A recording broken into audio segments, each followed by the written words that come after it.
C'est sous le haut patronage du gouverneur Christian Ketunga Boteba que la division provinciale de la santé a organisé ce jeudi 20 mars 2025 l'assemblée générale du comité provincial de pilotage du secteur de la santé. Présidé par le vice-gouverneur Kabomo Longo Isidore, ces assises qui se sont tenues à l'hôtel Cham ont été cofinancées par la fondation Bill et Melinda Gates ainsi que le gouvernement provincial du Tanganyika dans le cadre du MOU ou Mémorandum d'entente.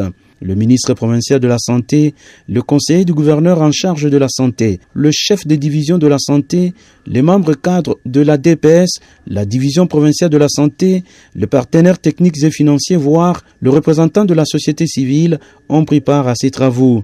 Dans ce mot de bienvenue, le représentant de partenaires du secteur de la santé a loué le partenariat avec le gouvernement provincial visant à sauver les vies par la vaccination de la population du Tanganyika.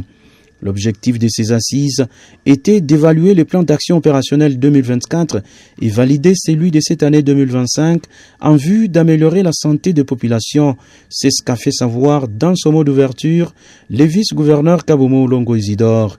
Notre rencontre d'aujourd'hui est cruciale pour valider le plan d'action opérationnel de la division provinciale de santé. Nous avons aussi l'opportunité de discuter des défis persistants, de prendre des décisions stratégiques pour une meilleure gouvernance sanitaire.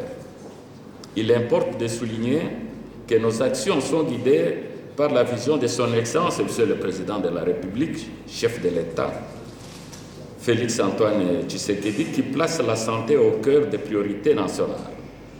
Au cours de travaux et après débat et délibération, et moyennant les amendements, le plan d'action opérationnel pour l'année 2025 a été adopté à l'unanimité.